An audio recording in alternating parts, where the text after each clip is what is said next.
హల్లెలూయా. దయచేసి కూర్చున్నాం.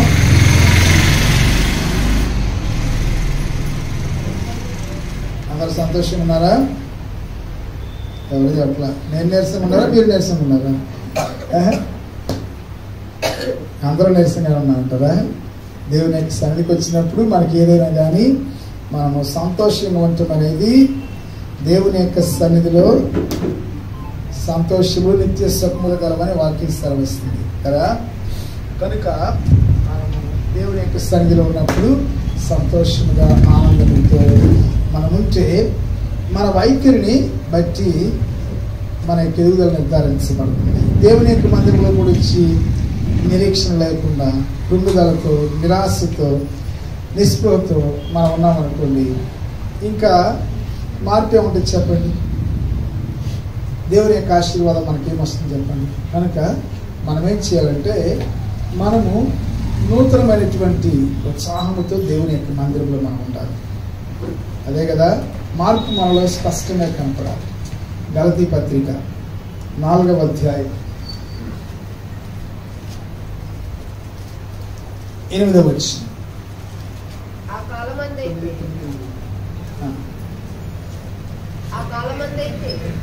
ఎన్నో విషయం చెప్పాను నేను మీకు?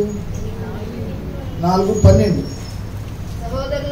సహోదరులారా, నేను మీ వంటి వాడనైతిని గనుక మీరును నా వంటి వారు కావాలని మిమ్మల్ని వేడుకుంటున్నాను. ఏంటి దీని అర్థం?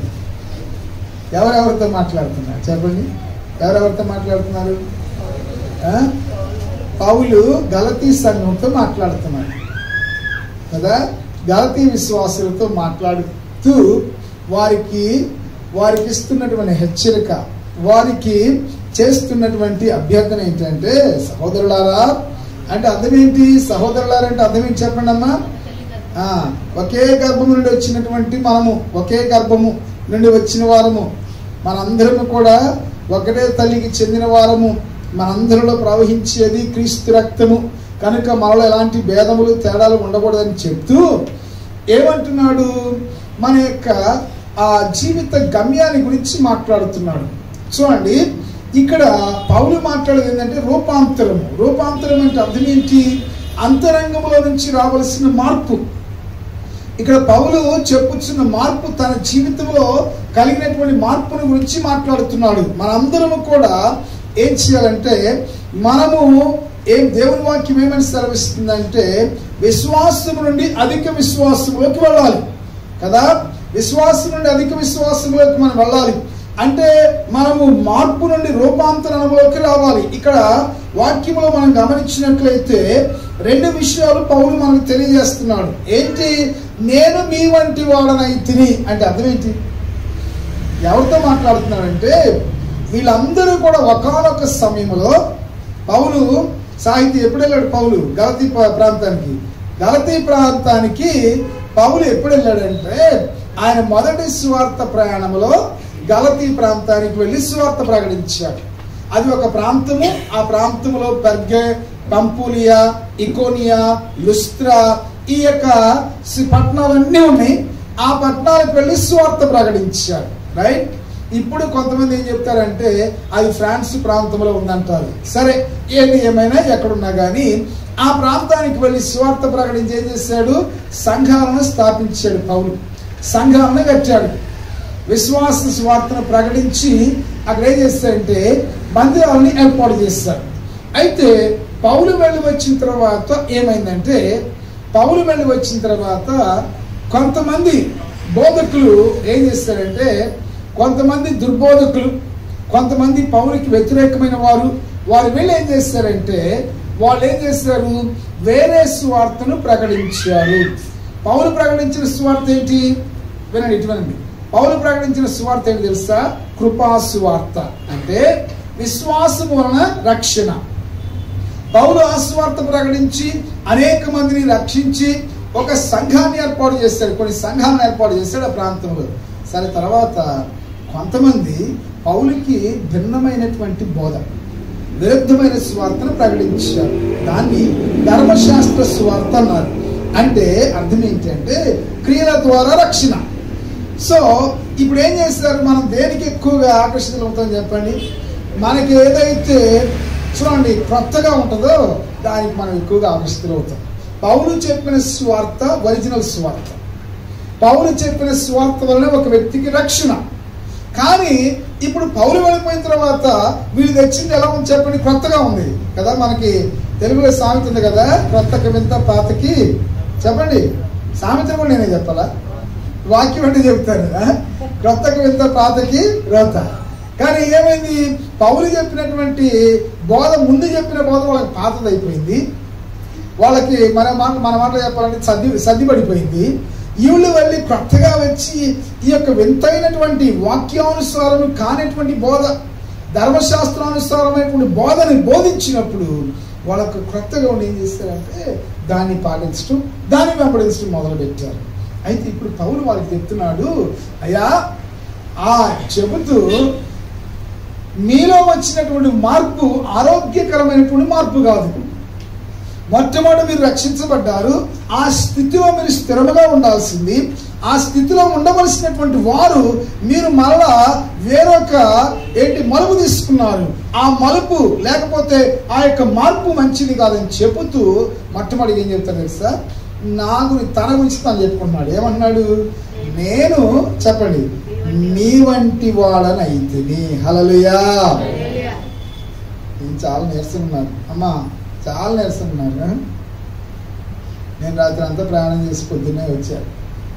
ఫస్ట్ సర్వీస్లో వాకింగ్ చెప్పాను. మరి మీరు ఎంత దూరం ప్రయాణం చేశారో నాకైతే తెలియదు. టిఫిన్ చేశారా? మరి ఎందుకు అంత నీరసంగా కూర్చున్నారు? ఏమైంది? పౌలు అంటున్నాడు, నేను మీ వంటి వాడని అయితే అంటే అర్థం ఏంటంటే, అయ్యా నేను కూడా ధర్మశాస్త్ర కాలంలో పుట్టాను, ధర్మశాస్త్రానికి సంబంధించిన వాడును, నేను కూడా యూదుడను, నేను కూడా పరిసేయుడును అని చెప్పుకుంటా వచ్చి ఆయన గతాన్ని గురించి కొన్ని మాటలు చెప్తున్నారు. ఆయన గతం ఎలాంటిదంట? ఒకటి, ఆయన మునుపు చదవండి ఒకసారి, 1 తిమోతి పత్రిక 1వ అధ్యాయము 12వ వచనం. పూర్వము దూషకుడను హింసకుడను. ఇదిగో ఏమని చెప్తున్నాడు? పూర్వం ఎలాంటి వాళ్ళని అంటే, యేసుక్రీస్తు నా జీవితంలోకి రాకమునుపు, యేసే నేను రక్షకుడిగా ప్రభువుగా అంగీకరించక మునుపు, అదే విధముగా ఇప్పుడు ధర్మశాస్త్రాన్ని నేను పాటిస్తున్నప్పుడు నా యొక్క మతమే గొప్పది, నా యొక్క మతమే ఇదిగో ప్రపంచంలో అన్నిటికన్నా శ్రేష్టమైంది, ఉత్తమమైంది అని నమ్మినప్పుడు ఆ మతము కొరకు నేనేమైంది చెప్పండి? హింసకుడిగా మారాను. ఆ మతము కొరకు నేనేం చేస్తాను? దూషకుడిగా మారాను. ఆ మతము కొరకు నేను ఎలా మారాను? హానికరుడిగా మారాను అని చెప్తున్నాడు. ఇదిగో మునుపు నేను ఇలాగున్నాను అని చెప్తున్నాడు. తన గతాన్ని తెలియజేస్తున్నాడు. హింసకుడిగా, దోషకుడిగా వీళ్ళందరూ ఏం చేస్తున్నారు? ధర్మశాస్త్రాన్ని పాటిస్తున్నారు. నాయన ఇప్పుడు మీరు పాటిస్తున్నారు, మీకన్నా ముందు నేను పాటించాను, దానిలో ఉన్నటువంటి సారమంతా నాకు తెలుసు, దానిలో ఉన్నటువంటి సారాంశం అంతా తెలుసు. దాన్ని నేను ఎట్లా మనం అంటాం కదా, తెలుగు ఏమంటాము, కాచి వడపోసాను. మీరేమో పైన చదివి ఉంటారేమో, నేను ఎక్కడ ధర్మశాస్త్రం చదివాను తెలుసా? ఇదిగో ధర్మశాస్త్ర పండితులలో ఒకడైనటువంటి గమలీయేలు అనేటువంటి వ్యక్తి దగ్గర కూర్చొని నేను పాండిత్యము చేశాను, ధర్మశాస్త్రాన్ని కాచి వడపోసాను, బాగా చదువుకున్నాను. నేను చదువుకున్న తర్వాత నాకు అంత అర్థమైన తర్వాత ఏమైంది తెలుసా? ఏంటి నాకు ఏమర్థమైంది? ధర్మశాస్త్రం అంతా, ధర్మశాస్త్రం అంటే ఏది? పాత నిబంధన మొత్తం, రైట్? పాత నిబంధన అంతా చదివిన తర్వాత నాకు ఏమర్థమైంది? మీరేమనుకుంటున్నారు? పాత నిబంధన అంతా ఏంటి తెలుసా? యేసుక్రీస్తు వస్తాడు, మెస్సయ్య వస్తాడు, మనందరికీ విడుదల ఇస్తాడు అని పాత నిబంధన అంతా తెలియజేస్తుంది. అయితే ఆ పాత నిబంధన ఉన్నటువంటి అంతా కూడా ఇప్పుడు ఏ వ్యక్తిని గురించి నేను బోధిస్తున్నానో ఆ వ్యక్తిలో నెరవేర్చబడ్డది. కనుక నాకు అర్థమైంది ఏంటి తెలుసా? మారిన తర్వాత ఇక మనము ఇదిగో పాత నిబంధనలో ఉన్నటువంటి కొన్ని ఆచార నియమాలు పాటించవలసిన పని లేదు. ఏంటవి? సబ్బాతు కానివ్వండి, సున్నతి కానివ్వండి, కానీ వీటన్నిటిని మనం పాటించవలసిన పని లేదు అనే విషయం నాకు అర్థమైంది అని పౌలు వారికి తెలియజేస్తున్నాడు. మునుపు ఇదిగో ఇప్పుడు మీరు చేసే వాటికన్నా నేను ఎక్కువ చేస్తున్నాను. నేను పండగలు పాటించాను, అమావాస్యలు పాటించాను, పౌర్ణమిలు పాటించాను. అవన్నీ నేను ఎప్పుడు నేను యూదుడిగా ఉన్నప్పుడు అవన్నీ కూడా నేను చేశాను. ఇంకేం చేశాను? అంతకన్నా ఎక్కువ చేశాను. మీరు మామూలుగా ఇవన్నీ పాటిస్తూ ఉన్నారేమో, నేనైతే కొత్తగా క్రైస్తవ్యము అనేటువంటి మతం వచ్చినప్పుడు మీరు ఇలాంటివి చేయాలి. నేనేం చేశాను? నా మతము ఎక్కడ అంతరించిపోతుందో అనేటువంటి భయముతో ఏం చేసింది తెలుసా? నేను హింసకుడిగా మారాను, నేను దోషకుడిగా మారాను. ఇదంతా చేసిన తర్వాత ఒకానొక సమయంలో ఇదిగో ఇదే పని మీద ఈ ధర్మశాస్త్రాన్ని కాపాడటానికి నేను ఎక్కడికి వెళ్తున్నాను? దమస్కు అనేటువంటి ఒక పట్టణానికి వెళుతున్నప్పుడు అప్పుడు ఇదిగో నిజమైనటువంటి దేవుడు ఈ ధర్మశాస్త్రము ఏ వ్యక్తి గురించి అయితే బోధిస్తుందో, ఏ వ్యక్తి అయినా యేసయ్య ధర్మశాస్త్రం గురించి పాత నిబంధనలో క్రొత్త నిబంధనలో హెబ్రీ పత్రికలో పౌలు ఏమని చెప్తాడు? ధర్మశాస్త్రము రాబోచున్న వాటి మేలుల ఛాయ. నిజస్వరూపం ఎవరిలో ఉంది చెప్పండి? క్రీస్తులో ఉంది. ఆ ధర్మశాస్త్ర సారాంశమైనటువంటి యేసయ్య ఏమైనా చెప్పండి? యేసయ్య నన్ను దర్శించాడు. హల్లెలూయా! యేసయ్య నన్ను దర్శించిన తర్వాత ఏమైంది తెలుసా? నా జీవితం పూర్తిగా మారిపోయింది. మునుపు నేను కూడా మీ వలె ఉన్నాను అంటే అర్థం ఏంటి? మునుపు మీ వలె నేను పరిశీలిగా ఉన్నాను, సున్నతి చేయించుకున్నాను, సబ్బాతులు పాటించాను. తర్వాత ఇదిగో పాత నిబంధనలో మనకి ఆచారాదులు అలాగే కర్మకాండలు ఏమైనావో అవన్నీ పాటించాను. అయితే ఇప్పుడు ఏమర్థమైంది తెలుసా? ఇప్పుడు నాకు యేసయ్య వచ్చిన తర్వాత వాటన్నిటికీ ఏమి లేదు, పని లేదు, వాటన్నిటిని పాటించవలసిన పని లేదు అని నాకు అర్థమైంది. నా మునపడి స్థితి అది. మునిపు ఎలా ఉన్నాను చెప్పండి? ధర్మశాస్త్రములో ఆయన అంట ధర్మశాస్త్రం ముందు ఆసక్తి కలిగిన వాడంట కదా. మనకి ఎంత ఉండకపోవచ్చు. ఇప్పుడు పౌలు ఎవరితోనైతే మాట్లాడుతున్నారో వాళ్ళకి అంత లేదు, పౌలుకున్నంత లేదు. అంటే అర్థం ఏంటి? పౌలుకున్నంత ఆసక్తి లేదు ధర్మశాస్త్రం పట్ల కదా. పౌలు ధర్మశాస్త్రాన్ని కాపాడటానికి మరొక మాటలు చెప్పాలంటే తన మతం అంటే అర్థం ఏంటి? గుడివాడ మౌనికాయలు చాలా మంది ఉన్నారు. మతం అంటే అర్థం ఏంటి చెప్పండి? మతం అంటే అర్థం ఏంటి చెప్పండి అమ్మ? నా మతం అంటారు. మతం అంటే నా అభిప్రాయం అని అర్థం, రైట్? నా అభిప్రాయం. మరి నా మతాన్ని కాపాడుకోవటానికి నేను చాలా ప్రయత్నం చేశాను. అయితే మరి ఎప్పుడైతే నేను దమస్కు మార్గానికి వెళుతున్నప్పుడు ఏమైంది తెలుసా?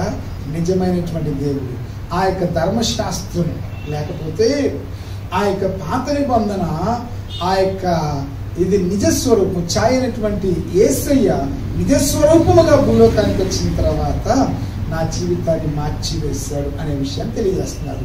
మరి నేను మీ వంటి వాడినైతే అంటే ఒక ముక్కలు చెప్పాలంటే ఏం చెప్తారు? ఏం చెప్తాం కనుక నేను మీకులాగా ధర్మశాస్త్రం పాటిస్తానే, అంతే కదా. కానీ ఇప్పుడేమంటున్నాడు? అది నాకు తర్వాత ఏమైంది? యేసయ్యలో అది నెరవేర్చబడ్డది కదా. యేసుక్రీస్తులో ఏమైంది? యేసుక్రీస్తుల యొక్క ధర్మశాస్త్రము నెరవేర్చబడ్డది కనుక ఇప్పుడు మనకి ధర్మశాస్త్రముతో పని లేదు. ధర్మశాస్త్రంతో పని లేదంటే ఇది 10 ఆజ్ఞలు అవసరమే. 10 ఆజ్ఞలు కూడా యేసయ్య 2గా కుదించి వేశాడు. ఇప్పుడు యేసయ్యలోకి వచ్చిన మనలో ఏం కావాలి చెప్పండి? మార్పు కావాలి. ఇంకా పాత వాటిని పట్టుకుని మీరు వేలాడవద్దు కదా. మనం చాలాసార్లు యేసుక్రీస్తు నమ్ముకున్న తర్వాత కూడా మనం పాత వాటిని పట్టుకుని వేలాడుతూనే ఉంటాం. వేలాడుతామా లేదు చెప్పండి? పెళ్ళిళ్ళకి వెళ్ళిన తర్వాత ఎన్నిసార్లు చెప్పినా కానీ మేము ఉన్నంతసేపు బాగానే ఉంటారు, మేము వచ్చేసిన తర్వాత వాళ్ళు చేసుకుంటాం. ఇంకా మనలో మార్పు చెప్పండి? మార్పు ఉందా? ఇవన్నీ కొన్నిసార్లు నీకు ఇటువంటి చెప్పడం ఇష్టం ఉండదు.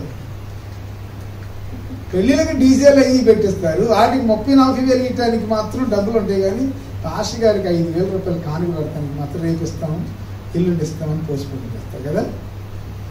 ఈ అవసరమా? నువ్వు నమ్ముకున్నావు, దేవుని నమ్ముకున్నావు, రైట్? బాప్తిజం తీసుకున్నావు, డాన్స్లు అవసరమా మనకి? చెప్పండి, దేవుడు అవసరమా? అదేమంటే మా ఊర్లో ఇది పెట్టిపోతే ఏముందంటే నీ పరువు ప్రతిష్ఠ పోయిందంట. అంటే అప్పులు చేసి పెట్టుకున్నా కానీ పరువు ప్రతిష్ఠ అంటే పరువు ప్రతిష్ఠ నిలబెట్టుకోవడానికి ఏం చేస్తారు తెలుసా? అప్పులు చేసేలో పెట్టుకుంటారు. మరి ఆడికి మళ్ళీ ఈఎంఐలు కట్టుకోవాలి, వడ్డీలు కట్టుకోవాలి. అవసరమా చెప్పండి? ఎందుకు ఇవన్నీ? ఏముంటుంది తెలుసా? మా కులముడు వెళ్ళేస్తారు, లేకపోతే మమ్మల్ని పెళ్లి చేసుకునేవారు, కులానికి ఇది ఇది. మన కులం ఎప్పుడో పోయింది. మన అందరిది యేసుక్రీస్తు కులం ఎప్పుడో పోయింది మనకి. మనం ఏం చేస్తాం తెలుసా? కొంతమందిని సంతోష పెట్టడానికి మన డబ్బుని వృధా చేస్తున్నాము. ఏం చేస్తున్నాం తెలుసా? మన ఇటువంటి సందర్భాలలో యేసుని కూడా మనం ప్రక్కన పెట్టేస్తాం. చూడండి, అవసరం లేని మనం చేస్తాం. ఈ పౌలు అదే అంటున్నాడు, అయ్యా సున్నతి అవసరం లేదు, సబ్బాతులు మనం పాటించవలసిన పని లేదు, ఇంకా ఎన్ని అమావాస్యలు పౌర్ణమిలు ఇవన్నీ ఉన్నాయి, వాటన్నిటిని మనం పాటించవలసిన పని లేదు అని పౌలు చెబుతూ ఇప్పుడేం చేయాలి చెప్పండి? మునుపు ఎలా ఉన్నాడు? మునుపు హింసకుడు, హానికరుడు, దోషకుడు ఉన్నాడు. తర్వాత ధర్మశాస్త్రంలో అనిందుడిగా ఉన్నాడంట. ధర్మశాస్త్రం ముందు ఆసక్తి కలిగి ఉన్నాడంట. ఇప్పుడు వాళ్ళందరికీ ఏం చెప్తున్నారు తెలుసా? ఇప్పుడు ఆ దమస్కు మార్గంలోకి నేను వెళుతున్నప్పుడు ఏం చేశాడు? దేవుడు నన్ను దర్శించాడు కాబట్టి నేను మారిపోయాను. మన అందరిలో రావాల్సిన మార్పుల గురించి చెప్తున్నాను. అప్పుడు నేను మీ వంటి వాళ్ళనైతుని. ఎప్పుడు? నేను రక్షింపబడక మునుపు మీలాగా ఉన్నాను. ఇంకో మాట చెప్పాలంటే ఏంది? మీకన్నా ఎక్కువే చేశాను. కానీ ఇప్పుడు మనందరం రక్షించబడ్డా. ఏమన్నా తెలుసా? మీరు నా వలే కావాలను. ఇక్కడ పౌలు ఏమన్నాడు చెప్పండి? మీరు నా వలే కావాలను అంటే అర్థం ఏంటి? పౌలు అంతకుముందు జాగ్రత్త గమనించండి. అంతకుముందు పౌలు కొట్టాడు, ఇప్పుడు ఏం చేస్తున్నాడు చెప్పండి? కొట్టించుకుంటున్నాడు కదా. ఎవరి కొరకు? ప్రభు కొరకు. అంతకుముందు ఏం చేస్తాడు? చాలా మందిని కొట్టాడు. చంపుటయు బెదిరించుటయు తనకు ప్రాణాధారం అని అనుకున్నాడంట. అపోస్తలుల కార్యాలు 9వ అధ్యాయం 1వ వచనం చదవండి. సౌలు ఇంకను ప్రభు యొక్క శిష్యులను బెదిరించుటయును హత్య చేయుటయును. బెదిరించకపోతే తనకు ప్రాణం ఉండేది కాదంట. అంటే ప్రాణం పోయినట్లు అనిపించేదంట. ఎవరన్నా ఆ రోజు క్రైస్తవుడు ఎలాగూ దేవుని యొక్క మందిరంలో ఆరాధన చేస్తున్న క్రైస్తవుని వెళ్ళి బెదిరించకపోతే ఆయనకేంటి ఎలా ఉండేది? చచ్చిపోయినట్లు ఇవ్వడంట. ఇంకా ప్రాణహత్య చేయొచ్చాడు. మరి అలాంటి వాడు ఇప్పుడు ఎన్ని కొరడా దెబ్బలుతున్నాడు? 195 కొరడా దెబ్బలుతున్నాడు. అదే పాత సౌలు అయితే ఏం చేసేవాడు? తిరిగి కొట్టేవాడు కదా. అవునగా చెప్పండి. మరి ఇప్పుడు కొట్టించుకున్నాడు. ఇంకొకటి, అది పౌలు ఏం చేస్తున్నాడు? అంతకు ముందు ఇవన్నీ పాటించాడు. వాటన్నిటిని సబ్బాతు, సున్నతి వీటన్నిటిని పాటించిన వాడు, ధర్మశాస్త్రం పట్ల ఆసక్తి కలిగిన వాడు ఏం చేశాడు చెప్పండి? ఇప్పుడు అవన్నీ కూడా మానేసి ఇప్పుడు ఆయన ఏముంది తెలుసా? యేసుక్రీస్తు నందల విశ్వాసం. ధర్మశాస్త్రాన్ని పాటించగలం, కర్మకాండలు పాటించగలం, ఆచారాలు పాటించగలం. ఏం పాటిస్తున్నాడు తెలుసా? ఆయన దేవుని అందరి విశ్వాసముతో ఆయన నడుస్తున్నాడు. దేవుని యొక్క ఆత్మచేత నడిపించబడుతున్నాడు. విశ్వాసముతో అంటే దేవుని పైన భారం వేసి నడవటం. ఆచారాలు, సాంప్రదాయాలకు మనం చాలాసార్లు పెద్దపీట వేస్తూ ఉంటాం కదా మన జీవితాల్లో కూడా. మరి ముఖ్యంగా పెళ్ళప్పుడు చాలా పెద్దపీట వేస్తూ ఉంటాం. మనకి చూడండి, కొన్ని మనము వాటిని వదిలిపెట్టి మనకు అనవసరమైన వాటిని మనం వదిలేస్తాం.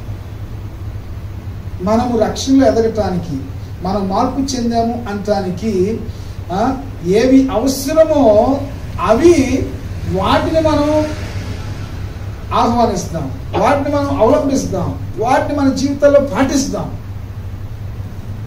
పౌలు అంతకు ముందు అది లేదు. ఏమంటాడు గలతీ పత్రికలో? నేను క్రీస్తుతో కూడా సిలువ వేయబడి ఉన్నాను. 2:20 చదవండి. గలతీ పత్రిక 2:20. నేను క్రీస్తుతో కూడా సిలువ వేయబడి ఉన్నాను. నేను క్రీస్తుతో కూడా సిలువ వేయబడి ఉన్నాను, ఇకను జీవించువాడను. చెప్పండి ఏంటంట? ఇకను జీవించువాడను నేను కాను. అంటే మనం మార్పు చెందామంటే ఒకటి, మనము విశ్వాస సంబంధమైన జీవితం జీవించాలి. విశ్వాస సంబంధమైన జీవితం జీవించాలి. రెండవది, మనం మార్పు చెందామంటే మనలో ఎవరు కనపడాలి? చెప్పండి, ఎవరు కనపడాలి? యేసే కనపడాలి. ఇక్కడ జీవించేవాడు నేను కాను అంటే అర్థం ఏంటి? మన మాటలో యేసే కనపడాలి, మన తలంపుల్లో యేసే కనపడాలి, మన క్రియలో యేసే కనపడాలి. యేసయ్యను మన లోకానికి మన క్రియల ద్వారా చూపించాలి. దాన్ని బట్టి జనాలకు ఏమర్థమవుతుంది? ఈయన ఏంటి? దేవుని యొక్క బిడ్డ అని కదా అనగా చెప్పండి. మనం అంతకుముందులాగా అన్ని చేసేవన్నీ చేస్తా ఉన్నాం అనుకోండి, మాట్లాడేవన్నీ మాట్లాడుతూ ఉన్నాం అనుకోండి, అర్థమవుతుందా? చేసేవన్నీ చేయటం అంటే ఆచారాలు సాంప్రదాయాలు, మాట్లాడేవన్నీ మాట్లాడటం అంటే నీ ఇష్టం వచ్చినట్టు దుర్భాషలు ఆడటం, బూతులు తిడుతున్నాం అనుకోండి, మనం మారినట్లా లేకపోతే మారినట్లా కదా? మారినట్లే కదా. అవన్నీ మనం విడిచిపెట్టాలి. నేను నీ వలె ఉన్నాను ఒకనొక టైంలో, నీకన్నా ఎక్కువ చేశాను ధర్మశాస్త్రం పాటించే విషయంలో, కానీ దేవుడు నన్ను దర్శించిన తర్వాత నేను మార్పు చెందాను అంటాడు. హల్లెలూయా, హల్లెలూయా. అందుకని ఇప్పుడు పౌలు ఏమంటున్నాడు? మీరు కూడా నా వలె మారాలంటున్నాడు కదా. మనందరి ఉద్దేశం ఏంటి? జాగ్రత్తగా గమనించండి.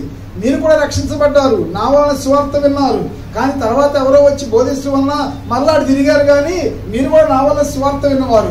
మీ యొక్క ఇదిగో చూడండి, మీ యొక్క జీవిత గమ్యం, మీ జీవితం యొక్క గురి, నా యొక్క జీవితం యొక్క గురి అని తెలుసా? మనందరము కూడా ఏం చెప్పండి? చెప్పాలి. అమ్మ నీ పేరేంటి? మర్చిపోయాను. నీ పేరు నవ్య. ఏంటి మనందరి గురి ఏంటి చెప్పండి? మనందరి గురి ఏంటి తెలుసా? యేసయ్య వలె మారటం. హల్లెలూయా. రక్షింపబడ్డ తర్వాత మనందరి గురి గమ్యం ఏంటి తెలుసా? యేసయ్య వలె మారటం. అది కింద చెప్తాడు చూడండి. ఆ కిందకు వచ్చిన తర్వాత 19 వచ్చింది చూడండి. నా పిల్లలారా, క్రీస్తు స్వరూపము మీ యందు ఏర్పడు వరకు మీ విషయమై మరలా నాకు ప్రసవ వేదన కలిగించింది. అంటే యేసయ్య మీలో కనబడేంత వరకు, యేసయ్య మీలో చూడండి, యేసయ్య పోలికలోకి మీరు వచ్చేంత వరకు నాలో ఏం కలుగుతుంది చెప్పండి? ప్రసవేదన అంటే చాలా భయంకరమైన బాధ.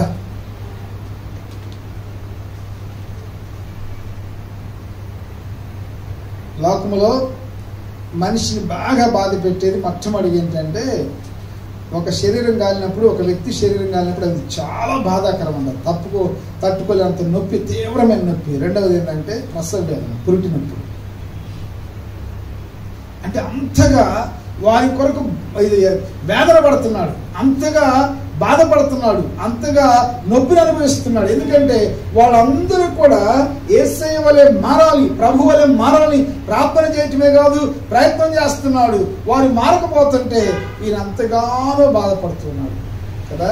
ప్రసవ వేదన చాలా తీవ్రమైన నొప్పితో కూడుకున్నది, అంతగా బాధపడుతున్నాడు. ఆ బాధ అంత ఎందుకు చెప్పండి? తామంటూ తాను ఉండొచ్చుగా. ఎందుకు? ఈ గలతీయులందరూ ఆయన పిల్లలు, ఆయన ద్వారా రక్షించబడ్డవారు. నా మట్టుకు నేను బాగుంటే పర్లేదు కదా అనుకోవచ్చు కదా, నేను వేసేవాళ్ళే మారని చాలు అనుకోవచ్చు కదా. లేదు, దేవుడిని రేపు లెక్క అడుగుతాడు. ఎందుకు మిమ్మల్ని కూర్చోబెట్టి నేను వాక్యం చెప్పటం మీకు చెప్పండి? దేవుడు నన్ను లెక్క అడుగుతాడు. మీరు వినకపోయినా కానీ ఎందుకు కూర్చోబెట్టి అరగంట సేపు లేకపోతే 40 నిమిషాల సేపు అది జాగ్రత్తగా గమనించండి. చెప్పాల్సిన పని ఎందుకు చెప్పండి? ఎందుకు? మౌనిక వీళ్ళు వచ్చి అంటారు, అయ్యగారు మీరు సెకండ్ సర్వీస్లో తక్కువసేపు చెప్తున్నారంటారు. ఎక్కువసేపు చెబుతున్నా మీకు చెప్పండి. నాకేం పర్లేదు, మీరు కూర్చొని ఉంటానంటే మన సుధీర్ కూడా అన్నాడు, అయ్యగారు మీరు నుంచి తక్కువసేపు చెప్తున్నారు. ఎందుకు మిమ్మల్ని కూర్చొని మిమ్మల్ని అందరూ ఇక్కడ కూర్చోబెట్టి నేను చెప్తా, నేను బాధపడతా, మిమ్మల్ని ఎందుకు బాధపడతాను చెప్పండి. కారణం ఏంటి తెలుసా? మనందరం యేసయ్య కోరికలోకి రావాలి. హల్లెలూయా, హల్లెలూయా. అందుకనే మీరు బాధపడ్డా పర్లేదు, నేను బాధపడ్డా పర్లా. మన యొక్క బాధ యొక్క అంతిమ ఉద్దేశం ఏమై ఉండాలంటే మనందరం యేసయ్య వలె మారాలి. హల్లెలూయా, హల్లెలూయా. నేను మిమ్మల్ని బాధ పెట్టినా, మీరు కూర్చొని వినటానికి బాధపడ్డా కానీ మనందరం ఎట్లా మారాలి చెప్పండి? యేసయ్య వలె. అందుకనే పౌలు యొక్క వేదన కూడా అదే. నా పిల్లలారా, ఎంత చక్కగా సంబోధిస్తున్నాను చూడండి. రైట్, నేనెందుకు సువార్త ప్రకటించాను, మీరు నా పిల్లలారా, ఎంత అద్భుతమైన సంబోధన చూడండి. దాని విషయం మరొక చోట కూడా చెప్తాడు. ఇది చెప్పి మనం ముగించుకుందాం. కొలస్సీ పత్రిక తీయాలి మౌనికతి. కొలస్సీ పత్రిక 1వ అధ్యాయం 28వ వచనం చదవాలి. ప్రతి మనుష్యుని క్రీస్తునందు సంపూర్ణిగా చేసి ఆయన ఎదుట నిలవబెట్టవలనని. సరే, ఇక దాని తర్వాత పెడదాం. ఏమంటున్నాడు? పౌలు యొక్క గోల్ చెప్తున్నాడు. పౌలు యొక్క గురి ఏంటంట? ఇదిగో కొలసీ సంఘాన్ని, గలతీ సంఘాన్ని, ఈ సంఘాలన్నింటినీ దేవుడు పౌలుకి అప్పగించాడు. మిమ్మల్ని దేవుడు నాకు అప్పగించాడు. అయితే మీరు విన్నా వినకపోయినా కానీ నేను ఎందుకు స్వార్థ చెప్పాలంటే ఇది ప్రతి మనుషుడు అంటే ఇక్కడున్న ఈ అమ్మాయి విషయంలో కూడా లెక్క అడుగుతాడు. ఈ పాప విషయం కూడా దేవుడు నన్ను లెక్క అడుగుతాడు. నీ మందిరానికి వచ్చింది కదా, నువ్వేం చేసావు చిన్న అమ్మాయి, ఇది రేపు ఇప్పుడు దాని గురించి కూడా అడుగుతాడు. పెరిగిన తర్వాత మన సంఘానికి వచ్చింది కదా, మీ అందరి లెక్క దేవుడు నన్ను అడుగుతాడు. అందుకని మిమ్మల్ని నేను ఇబ్బంది పెట్టాల్సి వస్తుంది. రైట్, ఇబ్బంది పెట్టడం అంటే ఏంటి? వాక్యము గట్టిగా బోధించామనుకోండి ఇబ్బందికరమే కదా. మరి ఇక్కడ ఏమన్నాడు? ప్రతి మనుష్యుని క్రీస్తునందు సంపూర్ణునిగా చేసి ఆయన ఎదుట నిలబెట్టాలి. ఇప్పుడు యేసయ్య ఇదిగో ఆ యొక్క సింహాసనం మీద, న్యాయపీఠం మీద కూర్చున్నప్పుడు, వరుసగా మీరు వచ్చినప్పుడు సంపూర్ణుడు అంటే అర్థం ఏంటి? యేసయ్య వలె మారటం. అప్పుడు ఏమంటాడు తెలుసా? కూర్చున్నప్పుడు బడా నమ్మకమైన మంచి దాసురాలా, బడా నమ్మకమైన మంచి దాసుడా అని అన్నాడు అనుకోండి. నేను వెనకున్నాను అనుకోండి, నేను కాలు ఎత్తుకుంటాను. అర్థమైందా? సోమరమైన చెడ్డదాసురాలా, చెడ్డదాసులు అంటే నేను తలదించుకోవాలి. అవును, నీ బిడ్డలేక వీళ్ళు అంటారు వేసి, నీ చర్చిగా వీళ్ళు వచ్చింది, నీ వాక్యమే కదా వీళ్ళు ఎందు రోజు. మరి వారు నువ్వు సమరవం చేసావా? నువ్వు బలా నమ్మకమైన మంచి దాసులుగా చేసావా, దాసురాలుగా చేసావా? లేకపోతే చెడ్డదాసులుగా చేసావా? దేవుడు లెక్క నన్ను అడుగుతాడు. ఎందుకంటే నువ్వు పెద్ద వాక్యం వచ్చని చెప్తున్నావు కదా, నువ్వు బైబిల్ కాలేజ్ టీచర్ అని చెప్తున్నావు కదా, ఏం చెప్పావు నువ్వు వాళ్ళకి? నువ్వు ఇదేనా బోధించింది అని దేవుడు ఖచ్చితంగా నన్ను లెక్క అడుగుతాడు. నీకు తల వంపులే సోమరమైన చెడ్డదాసుడా, ఎందుకు అక్కడ దాకా ఎందుకు ఇక్కడే ఉన్నా కానీ మీరు పని చేయకపోయినా కానీ సోమరుడు అంటే ఎంత కోపం చెప్పండి? కోపం లేదు చెప్పండి. చర్చికి రాకపోతే మీరు చర్చికి రావట్లేదంటే ఎంత కోపం మీకు? అవునా లేదు చెప్పండి. మరి మిమ్మల్ని అందరిని ఏం చేయాలంటే మిమ్మల్ని అందరినీ మలచాలి, రూపాంతరంలోకి తీసుకురావాలి, యేసయ్య పోలికలోకి తీసుకురావాలి. అదే పౌలు యొక్క వేదన, అదే పౌలు యొక్క బాధ, అదే పౌలు యొక్క గుండె చప్పుడు. ఏంటంటే ప్రతి ఒక్కరు నేను మీ వలె ఉన్నానమ్మా, మీ వలె మీరేమైతే పాటిస్తున్నారో అవన్నీ నేను పాటించాను, అంతకన్నా ఎక్కువ చేశాను. ధర్మశాస్త్ర విషయంలో ఆసక్తి కలిగిన వాళ్ళంట.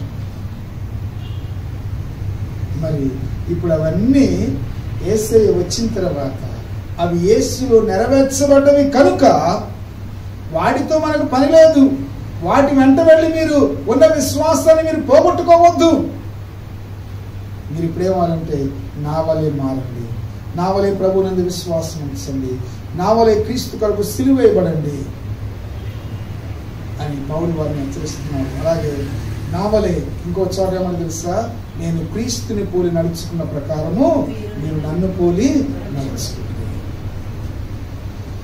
నేను మారిన తర్వాత దేన్ని పోలి నడుచుకోవట్లేదు, క్రీస్తుని పోలి, నా రక్షకుడు, నా యజమానుడు, నా ప్రభు అయినటువంటి యేసుని పోలి నడుచుకుంటున్నాను. మీరు కూడా అలా ఉండాలి కదా. ఎలా ఉండాలి చెప్పండి, ఎలా ఉండాలి? మనము క్రీస్తుని పోలి నడుచుకోవాలి. మనం ధర్మశాస్త్రములకు బద్ధులము కాదు, కానీ క్రీస్తునకు బద్ధులమై ఉన్నాము. విశ్వాసములకు బద్ధులమై ఆయన వలె మారటానికి ఈ లోకంలో మనం జీవించినప్పుడు దేవుడు నిన్ను బట్టి మన లోకానికి వెళ్ళినప్పుడు సంతోషిస్తాం కదా. బలా నమ్మకమైన మంచి దాసుడు అంటే మీకెంత సంతోషం. అబ్బా, నేను చేసిన భక్తికి ఏమైంది, సార్థకత లభించింది. ఇప్పుడు సోమరవరి చెడ్డదాసుడు అంటే అర్థమేంటి, నీవు చేసిన భక్తి వ్యర్థమైనట్లు. వ్యర్థమైతే అది నీకు అవమానము. నేను నడిపించేటువంటి సేవకుడికి తలవంపులు దేవుని ఎదుట. అందుకనే దేవునిలారా మనము పౌలు వలె అంటే యేసు వలె మారదాం. ఆయన పోలికలోకి మనం వస్తాం. పాతవి గతించును, సమస్తమును వ్యర్థమాయెను అంటారు కదా. ఒక్క మాట చదివి చెప్పండి, వివరించను. ఈ ఒక్క మాట చదివి నేను ముగిస్తాను. ఎఫ్ఎస్సి పత్రిక 4వ అధ్యాయం 22, 23, 24 చదవండి. కావున మునుపటి ప్రవర్తన విషయంలోనైతే మోసకరమైన దురాశ వలన చెడిపో మీ ప్రాచీన స్వభావమును వదులుకొని మీ చిత్తవృత్తి యందు నూతనపరచబడిన వారై, అంటే మీ ఆలోచన యందు నూతనపరచబడిన వారై నీతియు యథార్థమైన భక్తియు గలవారై చూడండి. ఇప్పుడు మరి నవీన స్వభావం అంటే అర్థం ఏంటంటే నీతి, యథార్థమైన భక్తి, యేసయ్య పోలికగా మనము ఉండాలి. అలా ఉన్నప్పుడు దేవుడు మనం దీవిస్తాడు. కనుక పౌలన్న మాటల యొక్క ఆంతర్యం ఏంటంటే రక్షింపబడ్డ మనము రూపాంతర అనుభవంలోకి రావాలి, యేసయ్య వలె మారాలి. అట్టి అనుభవంలోకి మనందరం రావటానికి మనం ప్రయత్నం చేస్తాం. అట్టి కృప పరిశుద్ధాత్మ దేవుడు ఈ యొక్క మధ్యాహ్న కాల సమయం అందరికీ దయచేయును గాక. ఆమేన్.